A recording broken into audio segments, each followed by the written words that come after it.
That reminds me of running the damn Doak Campbell Stadium at Florida State, playing on the baseball team. We would do a crazy leg day, and they're like, "All right, now we're gonna go run stadiums," and we're like, "Are you freaking kidding me, dude? I can barely pick up my leg." Love So it. like I Just said, do it and do all the crack research I did so far, just watching all your videos. What does it Nice. take to be a beach cowboy? Man, I think at the end of the day, just the mindset. You know, you could be, somewhere in the Midwest and work all the time and look forward to one or two beach trips a year, or maybe never make it to the beach. But I think it's that mindset of working hard, playing hard, and maybe somebody's beach is a river, a backwaters, a lake. You know what I'm saying? So just enjoying life to the most. It doesn't have to be. I love the beach as much as I love being out in the country. So I love kind of the bare feet or boots lifestyle. And it's really important to me, to be able to connect with nature, connect with the outdoors, whether I'm hunting or just out riding around or having a beach day with Brittany. I love all aspects of both lifestyles. But at the end of the day, it's just that headspace. Necessity you have. What's a necessity you have in your beach bag? What's that filled with? Well, more importantly than a beach bag, really is a big cooler. Because you can chill down your sunscreen in there, you can chill down your drinks, you can put sandwiches. If you get a nice pub sub for the day, you can throw that in there. So we live down in Grayton Beach, and there's a little driving permit. You can drive on a portion of the beach. So we take my truck out there and just stuff the bed with chairs. I've got this shibumi shade situation I'll put up on like a nice hot day when the wind's blowing. It looks cool, keeps you covered when you need to be. But cold drinks, and then just pack the truck full of some friends. Maybe obviously some fishing poles if the fish are going off, fishing right off the shore. That's awesome. Perfect transition. I saw your post yesterday with the bass. Yeah. Did that go immediately on the grill right after that post was No, I'm not eating those. I'm working on, we just bought this little property, a little 18-acre spot with a cute little cabin, full of character, just outside of Nashville. And so I'm working on, it's my first about week and a half or so for us having a property. So I've been going out there fishing all the time. And so I'm going to work on growing that population. I'm not going to eat any of them. I'm going to see how big I can get them and maybe add some to it and see, just trying to keep up with Jake Owen. He's got a nice property full of bass, and I'm trying to work my way up to his size bass. So I'm not gonna eat them. Well, I do ask this one other time. A requirement for a country musician to have a Traeger grill at their place? I don't have a Traeger, but you do bring up a good point. I'm this close to giving in. I really am, because I see everybody posting. I see what's happening. I see the magic. I'm still on the big green egg train, to be honest with you. Bad. But I know it's kind of in a sense apples and oranges. So, but I'm interested. I'd love a deal. If they want to shoot me one, we could work something out. Was fishing then for you a workout, or is it more of a recovery, relax, just reset type of activity? Oh man, it depends what kind of fishing. I've had days where it has felt like a workout, catching a sailfish or a marlin or even a big tuna or even a big red snapper that's giving me trouble, man. It feels like you do that multiple times. I fought a white marlin for probably 40 minutes a couple years ago, and I was exhausted. It was incredible. I was like, dang, I didn't even need to work out today because I just got one, But also, fishing is really just an instant peace of mind. Even if you don't leave with anything, and even if, you get a couple nibbles and they get off, and it can be frustrating because I'm competitive and I love catching fish. But at the end of the day, it really is just going to clear your head and be in the moment, get off your phone, connect with Mother Nature and wildlife, and just getting out in the elements, whether you're walking the bank of a lake or a river, or you're out on the boat or right off the dock even. It's just, it makes you feel like a kid again. And I think that's important to kind of get back always, when you can, even if it's, I'll sneak in a quick 30 minutes at our house in Florida even and just, babe, I'm running out to the dock for a little bit and seeing if anything's biting, even if I'm super busy, I'd rather, skip lunch and go fish for a little bit. Can you use that as well as, I guess, as motivation, as just the mindset to write a song, or just to even think about some inspiration for that? Or Oh yeah, and that's where it happens naturally, because you're so not focused on. It's kind of like your brain has a chance to relax because you're in the moment, and you're just kind of, sometimes even being by yourself fishing. Like yesterday, I was just kind of out there, and you get to a point where your like subconscious will shoot you a phrase or a word or a line, or you're retying. I had a really bad bird's nest in my reel yesterday. It was horrible. It was a joke. I was like, I'm better than this. I was trying to get it untangled, and it was just, I was thinking kind of like, I'm not supposed to be writing a song right now, but I'm already thinking of some lyrics about this situation. Like that'd go good in a song somewhere. So, and I think that's just where it's, you write it down on your phone, or you try to keep it in your head to where it's just, that's what country music is. That's what great songwriting is just taking stuff that's a part of our everyday life and real situations, real things, real sayings, real scenarios, and just putting them to music. now, is there one song that comes to mind that you wrote like on a fishing trip, or a bad day, good day? Yeah. Let's see here. I mean, off of a Sunshine State of Mind, Fish All Day was a song that's just like literally fish all day, love all night. We were down in the Keys working on the first record, and when the weather was good, we were fishing. When it was kind of crappy, we were working on the record, writing or recording. And then at night, Brittany was down there with us and just having a good time, going out to eat, enjoying being down in Key West, feeling like a little bit of a pirate. Now, when you're home, do you eat most of what you hunt and fish for? Not everything, but we do a good amount for sure. We're still eating off this buck I got a year and a half ago down in Georgia. I've got still a good amount of meat, and I've got I've got it in some bacon, I've got it in some sausage, and I've still got some good little fillets. So we eat that. My favorite thing is chicken dolphin. It's like a little mahi out in the Gulf. My favorite way to do that is I'll blacken it up, put it on a sandwich. It's incredible. That's one of my favorites. Or like a black and redfish snapper situation. You can't beat that. But that is one of the best things. Like I love bass fishing. I don't eat bass. But when you can go get your groceries out in the Gulf of Mexico or out in the Choctawhatchee Bay, that's what it's all about. And I've done that quite a bit, and I love that, and I live for that. It's important. It's fun. Or even if you got some friends, it's like, hey, I got some deer jerky from last year or just in, hey, you want some? You got family members, and even being able to give that out and to share with friends and family. That's something that brings us fulfillment and joy too. It's like, yo, hey, check this out. We just caught a bunch of redfish. Enjoy. That's part of the community and culture of it too, for sure. Now, that all goes on the green egg, or is that baked, or how? Yeah, it depends. Sometimes we'll do it on a skillet. Sometimes we'll pan fry. My favorite way to do it is the green egg, blacken on the green egg. That's, to me, I think, my favorite way. Put some lemon slices on there.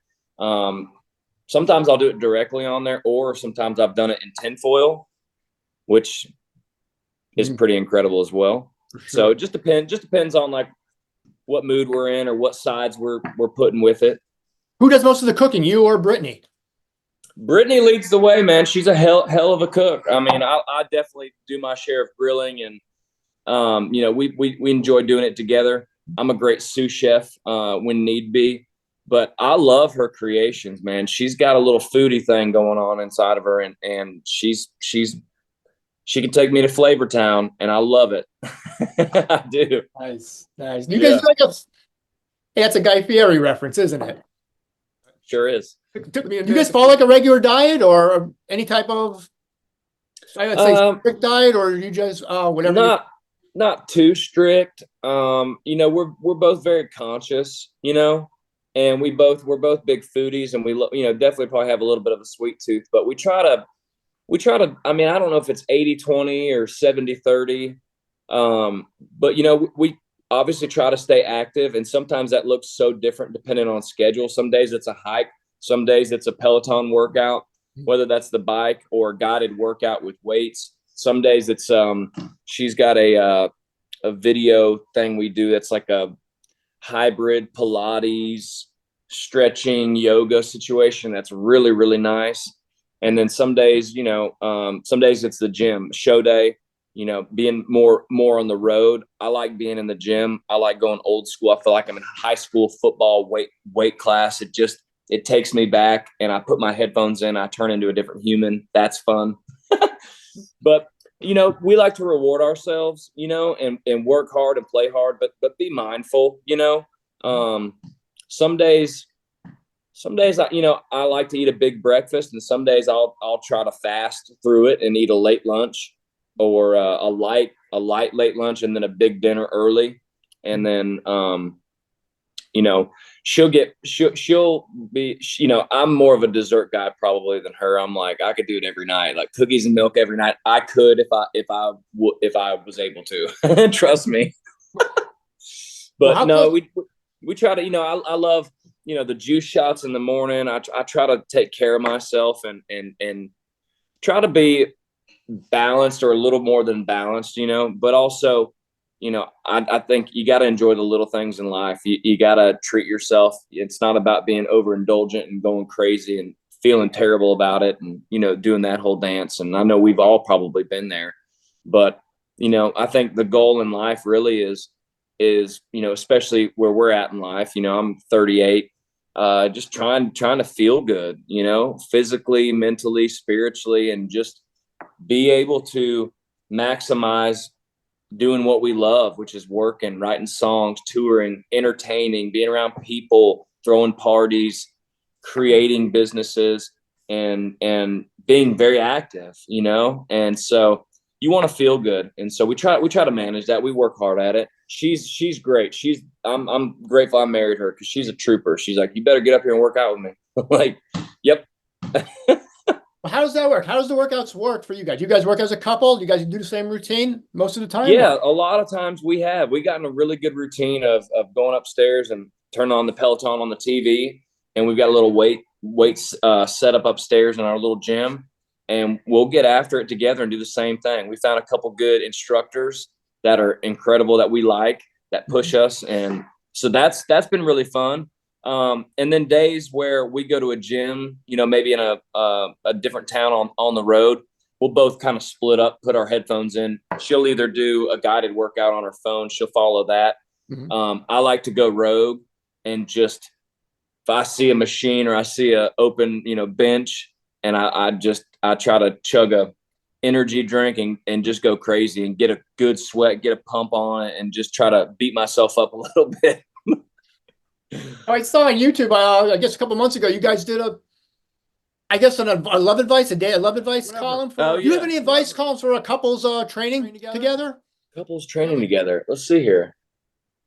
I mean, we fortunately have hadn't had any issues or any like, babe, let me train you, and it goes array. It's like, she's like, no, I don't trust how you work out. It hadn't been that. So, I would say, try a guided workout, whether that's somebody on YouTube or somebody you have a subscription, or Peloton or something like that, to where you both have a coach or trainer that is presenting the workout, and maybe that might be successful for everybody, so there's not, any weirdness going on. But I would just say enjoy it, have fun with it, and push each other for sure.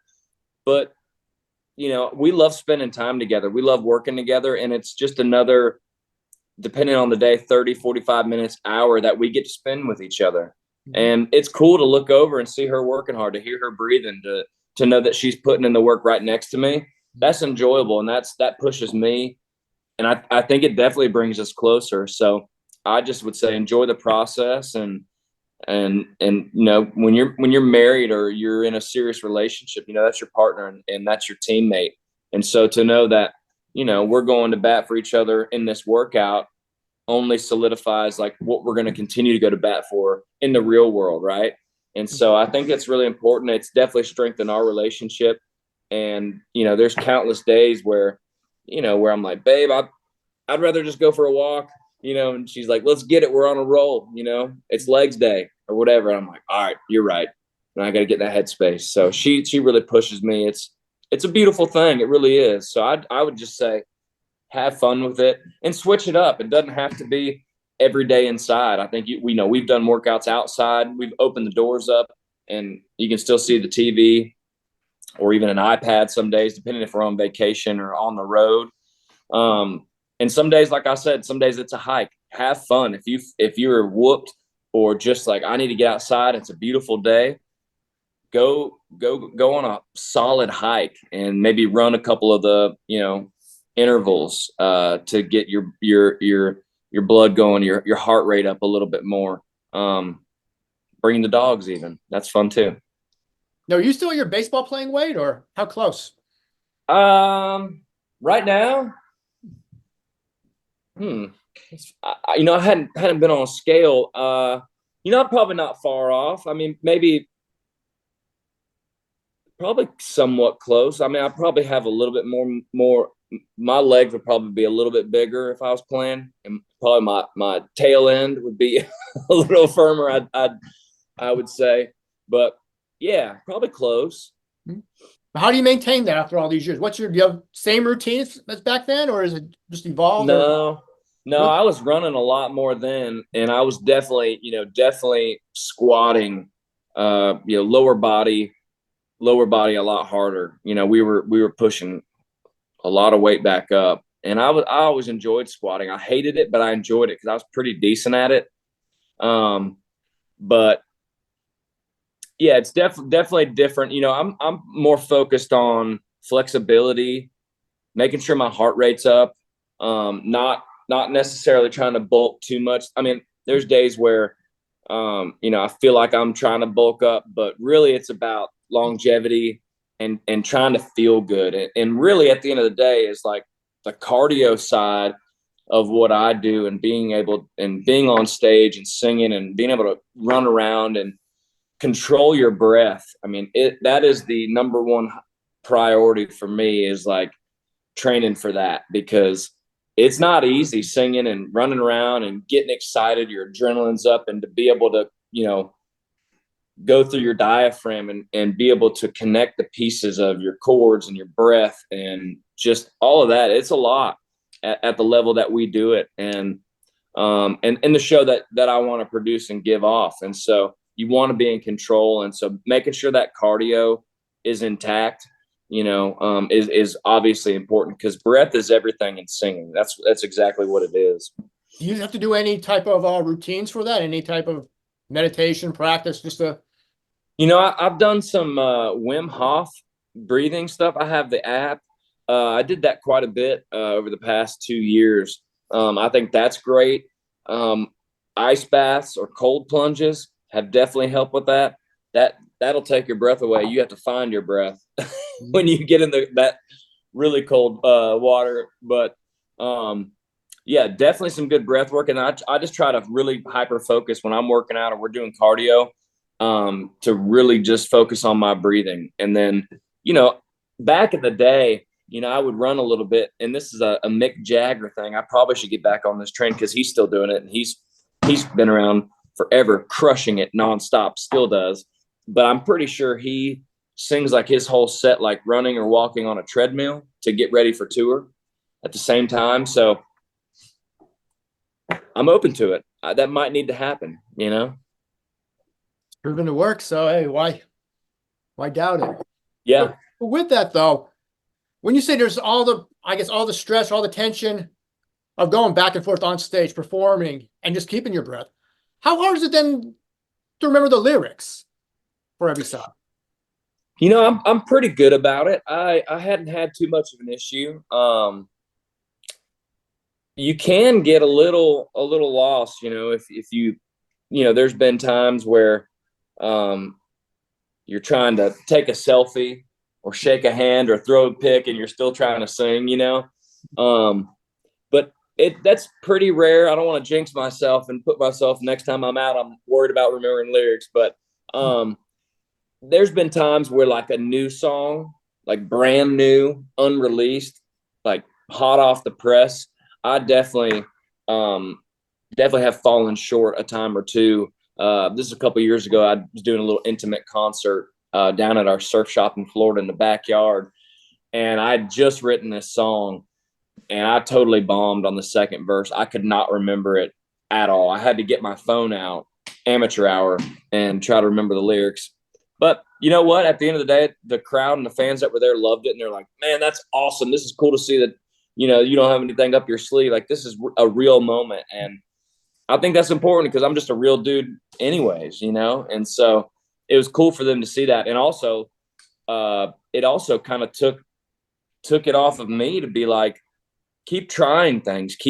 I was already worried. I was like, y'all, I don't know if I can remember this whole song. We're gonna try it, and then I bombed the second verse. And so it doesn't get me down. It's like, keep going for it, man. Keep being real, keep being yourself, keep pushing yourself. I mean, that's hard to, we write a bunch of songs, and then my set at that time was really long. So already having to remember a ton of words, and then you mix in a song that I just finished, that's a lot. But I like the challenge, and it kind of de-stressed me to be like, all right, well, I got a mess up out of the way. So it's all good. And they liked it. Did that go viral or no? No. Thank God. I don't know if I wanted to, but. Well, do you have a cold plunge at home or any cold tubs? Yeah. I've got a plunge tub out there in the garage here in Nashville, and then I've got a redneck plunge down in Florida, which is just a big water trough, basically. And I've got a little ice maker down there, and so. Got the real deal up here, and then I redneck it down in Florida and just put it outside and just go for it. Like a DIY cold tub? Yeah, pretty much, for sure. Just water, ice, and hay. Yeah. Back to baseball a little bit here. How did you know, when did you know you were D1 material? You were ready for the ACC?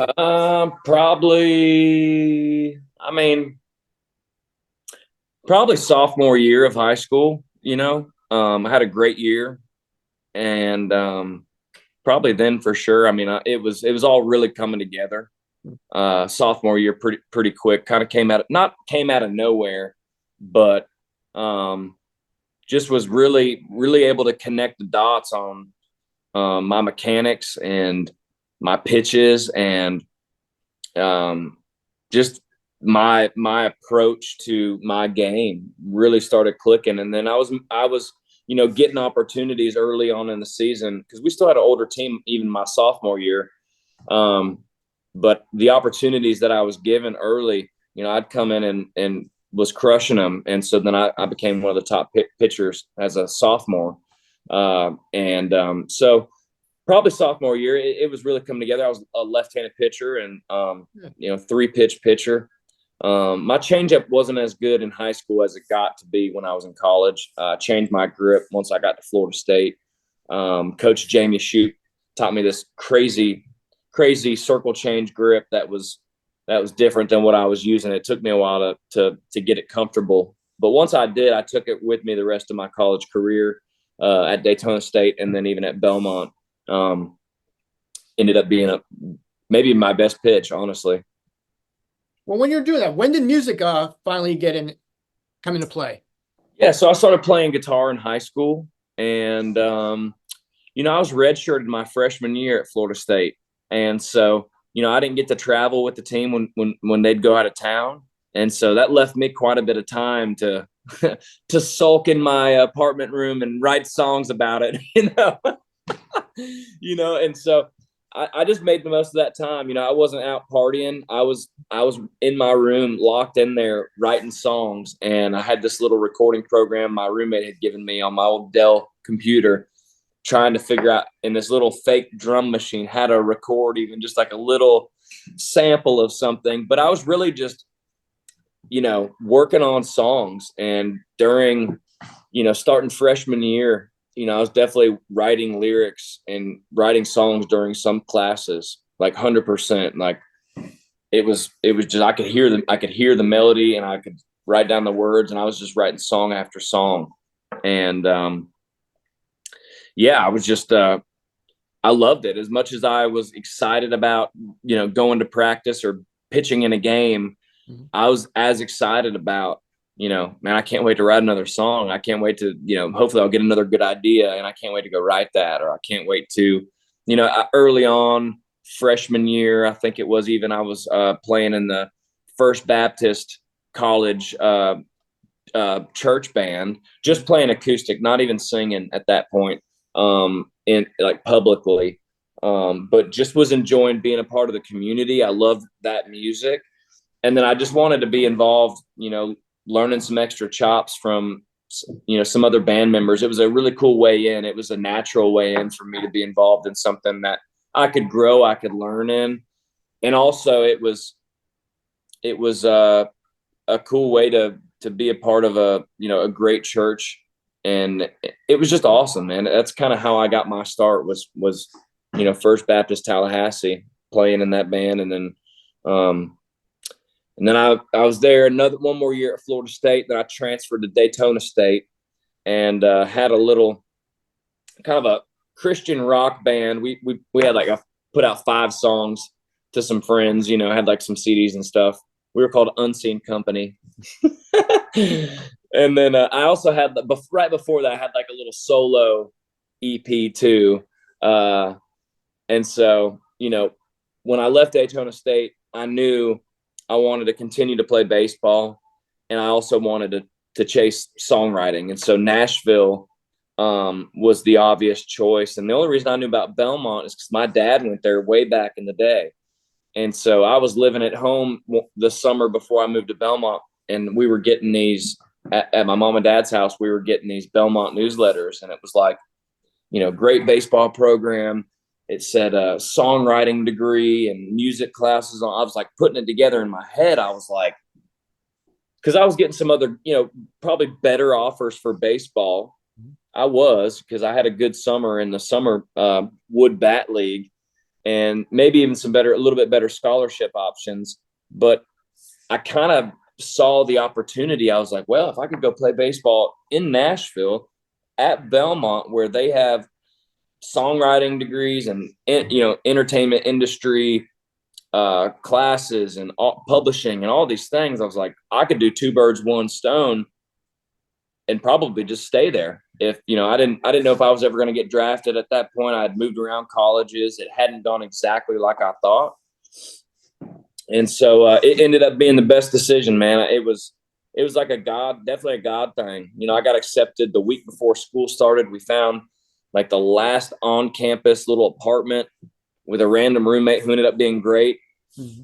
And so, man, I'm just forever grateful. My parents completely supported me. I remember I came down, I go, I think I want to go to Belmont in Nashville. And Dad, was getting a little misty. He's like, well, we support you. He's like, that'd be awesome if you went to my alma mater.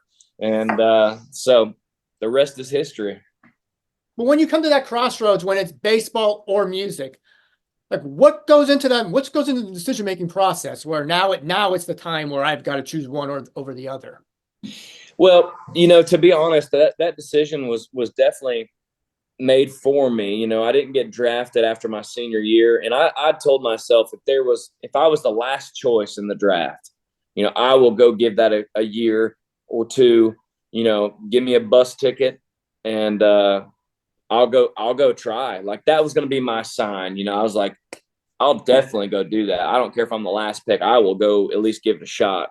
But if my name wasn't called, my number wasn't called, I was like, that's my sign that music is going to be my next path full time around trying to, work any other odd end job to try to live. But, yeah. And I wasn't interested in trying to do an open tryout or anything. I just felt like my time was done, and I was really excited about chasing music. I was excited to see about what I could do if I had even more time to be able to spend towards music and songwriting. Well, if you were to give advice to the next up and coming singer, what would you tell them when they had that same type of crossroads? They have to choose one or the other. Yeah, I mean, I would just say follow your gut. I mean, I think deep down sometimes we know, and sometimes your gut sometimes there can be a little fear there, even in the right thing, because, maybe you're moving 10 hours away from home and everything that and everything that you're used to. But I don't know. I think it's sometimes the scary and unknown is where the opportunities and where the dreams come true, and so I would just say trust yourself. And if something's telling you you're not ready, maybe that's also true. But I would say follow your gut, follow your dreams. And if you've got a vision of how you want to live your life and what you want to do for a living and what you want to create or what you want to go be a part of, go get that. Like, I think there's power in that. Like, you just got to keep, breaking down walls and keep running through doors that are open. There was years in Nashville where couldn't get a publishing deal, didn't get a record deal. You're just hustling and you're continuing to show up and just keep working on your craft, whatever that may be. Don't let anybody tell you can't do something, because it's just that's not the truth. Nobody knows the fight and the heart and the hustle that you have inside yourself better than your own self. So yeah, I'd say I'm a big fan of people going after their dreams and getting after it. Like, I up and moved my whole life from Florida to Nashville, and I'm forever grateful. I can't imagine a life where, if I think about it, like, I just can't imagine if I never moved to Nashville, I wouldn't be married to Brittany. I wouldn't be, I wouldn't be in this world. And that's crazy. I'd be thinking about, well, I wonder what would it be if I would have moved to Nashville. I never would have known, So I encourage people to go find out. Well, from there, now that you're multi-platinum success story in music, what were the bad time or the rough times starting out? Were there any that people don't know about? Or, I mean, sure. I mean, there was a couple of years there where, no label, not much going on. I mean, like promoting our own shows, making calls, like own merch, like doing it all yourself, like from ground zero, which is just part of it, and just the travel, driving yourself, and just not, putting expenses and gas and stuff on credit cards, building up debt to go chase a dream, to go make no money, So it is tough. It can be tough. It has been tough, but you just got to keep at it. I think you see so many success stories about people, no matter if they're a skateboarder or they're an oil rig repair mechanic that owns a company that does that. Like, you have to just keep chipping away at it. Nothing. I know it looks like we were probably, overnight success, but that's not even the case. That's not even the truth of it. It took years. And so most great things take some time. There are cases where it happens quick, but even sometimes that's just a facade, and it's not quick. So I just say keep chipping away, and don't let anybody, don't let anything get in your way. Now, was staying in shape even a priority during those days? Yeah. It wasn't early on, but then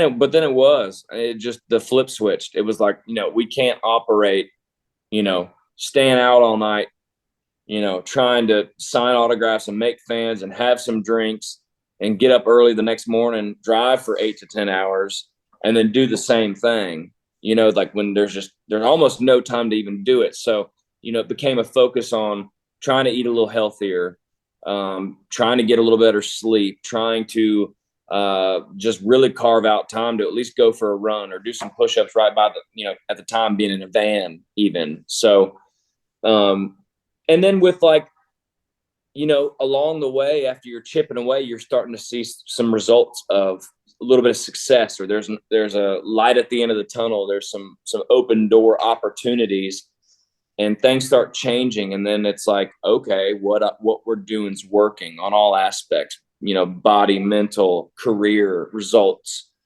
And then it just was like, let's double down. Like, let's keep doing let's go hard. Let's work hard, play hard. But Like the most scalable thing that we could have done, which we did, was try to take care of ourselves and also write a bunch of songs on the road and continue the work. Don't get complacent and double down on these opportunities. So you would say then if you went the other path and maybe not worked out or let it fall a little bit, kept up all night, do you think that may have played a role in where you are today? Oh, you never know. I mean, I don't know. You just never know. But I think I'm real happy with the decisions that I know I made and we made, and just, just trying to be at the end of the day, like a professional touring musician. It's not scalable to just be out all night doing things. We got married early. I got married, 10 years ago. And so it was important to create an environment that's healthy all the way around, right? So, because when you love what you do, you just want to do more of it, and you want to be able to bring a show and energy and be healthy and be clear-headed to where you can operate at a high level, every single night. So that was the approach. Now, can you listen to your own songs when you work out?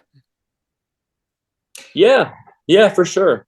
Yeah, absolutely. And even demos for sure. Demos during a workout for me is a good thing. I can kind of scheme up, is this something I'm going to keep, or is this something I could hear somebody else, trying to get them to record it? Well, if you're not listening to yourself, who else would you listen to? What would be your playlist? I like a lot of hip hop when I work out. I don't listen to, there's not too much country music when I work out. Country is obviously like my favorite genre, but when I'm working out, I need the extra motivation. I need the music to move me. I really do. So, somebody I got into last year on the road working out, and I just liked it.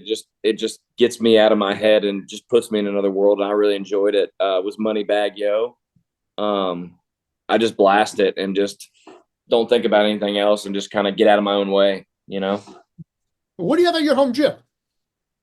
We've got just a bunch of free weights. We've got a medicine ball. We've got some kettlebells. We've got, what else we got there? Weights. I said it's pretty simple. In Florida, we've got the Peloton bike. And then, but yeah, same thing down there, just rack of weights.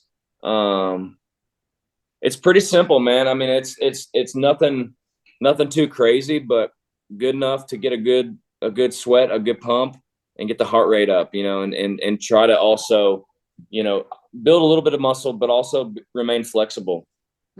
Now, how is it different than staying in shape on the road? Is there a whole different routine to go through? Yeah, I mean, yeah, I'd say, like I was saying earlier, definitely like love being in the gym on a show day. It just, something about it feels right. Brittany, if she's out on the road with me, which she typically is, she'll get a yoga mat and probably do, kind of that Pilates hybrid yoga situation just right out by the bus, or go to the gym with me. But I'm pretty pushy on, I got to go to the gym. I got to get my headphones in. I got to go get my time. It's important for me to just get in that element and get in that zone. I find it very productive for myself and my body, but just mentally too, to just have some time for me to put my headphones in and zone out and jam and work out, and just, I don't know. I like where it puts me in my mental state. Do you have a go-to workout or that you have to do before a concert, or? No, not per se. It just depends on like what I've been up to. I mean, if I'm out, if it's like a push or pull day, I try to be mindful of that, or, I'm going to go destroy my legs where I feel like I can't walk out of here, which I don't try to do that on a show day, but it's happened in years past. But, I also used to enjoy, definitely back in the day, in arenas or something, running steps or stairs. I enjoyed that. That reminds me of running the damn Doak Campbell Stadium at Florida State, playing on the baseball team. We would do a crazy leg day, and they're like, all right, now we're going to go run stadiums. And we're like, are you freaking kidding me, dude? I can barely pick up my legs, but you do it, and you can always do more than you think you can. And it's great cardio. It's great for the legs. And it's great for focus too, because some of them steps, after a while, you're exhausted, and you have to have that mental focus or you'll trip, you know? Now, can you do that on a concert night now, or? I hadn't in a while. Maybe just because the venues I hadn't had steps, but next time I see a set of steps, I'm gonna hit them. So when it comes to songwriting now, is it different now writing as a solo artist, or you have to? Yeah. I mean, it's completely different. I mean, in terms of collaboration, writing for a duo, it's easy to be like, well, I don't know if I'd say that, but it's cool. It works for that, or it's just something that you can agree on, and it still works. I think solo, writing with still collaborating, but writing for me, it's easier to be like, no, I ain't saying that. Let's say something different. I'd say it like this, and it can stick, so that's definitely, and both are good. Both are great. I love collaborating. So, but it's cool to be able to really to zoom in on who I am, and being able to represent that and share with people like, oh, that's him. That's only him. So I think that's cool. Well, how do you know then, not to override it, how do you know when you've got it good? When you said, kiss my boots, I got it. We're done. Let's get it to the recording. How do you know when it's finally done and you're not just overthinking and trying to rewrite it?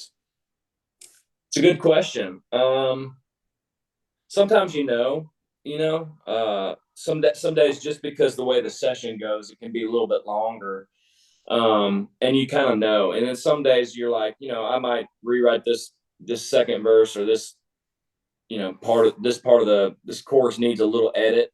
But you get the song done. And if I know I'm going to cut it and it needs an edit, I'll either schedule another session to just, touch it up, or I'll just do it myself and just change a couple things. So it's kind of all different, but, I learned a lot about really, diving into editing and just double checking and just sitting with the lyrics and sitting with the song. Is there any way to just continue to just upgrade it a little bit? Is there one extra rhyme? Is there a little line that, we could use a different word that's not used so often? Is there a different angle on the hook? Is the hook hitting hard enough? Is this guitar riff from the demo going to make the record? Is there something that when we go in and do the session, that's going to be different? So lots to look at. And I think it's song dependent. I think back to following your gut, I think you kind of know, but there's nothing wrong with editing at all. That's definitely been very successful for me. Doing that. Songs like that, Dirt Road Date Night. I mean, is it therapeutic just to write it down, to write a song out? Yeah. Oh yeah, absolutely. I mean, music has so many different meanings and feelings. I love writing a happy song as much as I do, a sad song, because it's just, music has always been a huge part of my life, even before I was writing it and creating it, singing it. I just, as a fan and as a teen and as a young adult and as an adult, there's so many different emotions and life circumstances that we go through.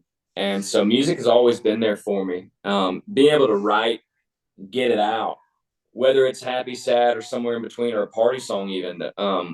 It's just fun to create something that wasn't there before you stepped in that room, or before you picked that guitar up, and to take an idea, or take a feeling, take something that pops in your head, and make something out of that could eventually change the world, or just as simple as people enjoying it and using it in their lifestyle, whether that's going to dinner, going to work, out at the lake, out on the beach, or out in the country, whatever, something that people are enjoying. I love that. And it's very fulfilling to create at the end of the day. I live for it. I love it.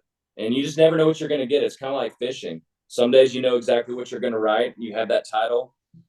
And some days it just takes you down a damn windy road and you're like, well, here's this song you end up with. I mean, it literally is like some days hanging on for dear life.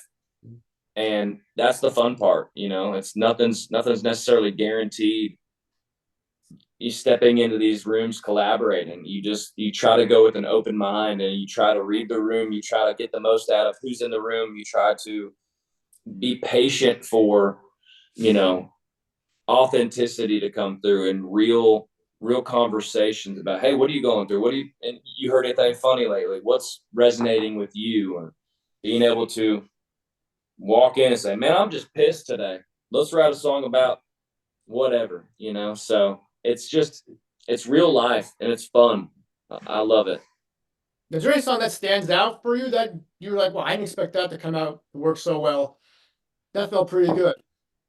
Man, I'd say Kiss My Boots for sure. You know, definitely the deepest, most personal song I've ever released and probably ever written.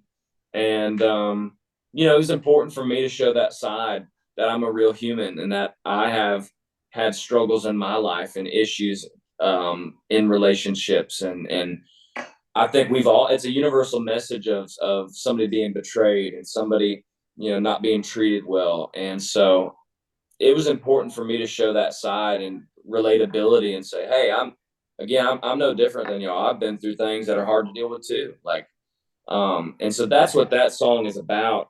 And I had no idea we were going to show up and write that song. It took us hours to land on, you know, that idea. But once we had a little inkling of where we were going, I knew exactly where I wanted to take that song, and I knew exactly what it meant to me. And I know that it means so many different things to the writers, and it can mean so many different things to those that hear it. And that's why I released it. It was healing and empowering to write, but more importantly, to be able to release it, people can make it their own, and people can gain power from a song, whether that's, you know, Kiss My Boots is, somebody was tagging me, my new workout gym to get me through a tough time. So he was in the gym just cranking it out, you know, to Kiss My Boots. Or sitting at home, you know, I had some UK fans post me, they were drinking looked like the Jack Daniels apple. They're in the UK, you know, hey, going through a tough time, we're just drinking some Jack, jamming some BK. And I think that's cool. You know, it's relatable. And but I had no idea we were going to write that song. But when you're carrying something around as a songwriter, especially, and you get a little bit of inspiration or a little nugget into where this could go, it's easy to fill in the blanks when you've lived it. And that's what I hope people take from it. Yeah, I've been hung into that song now for the last 4 or 5 hours. Nice. I appreciate that. Drinking Hank, drinking Jack.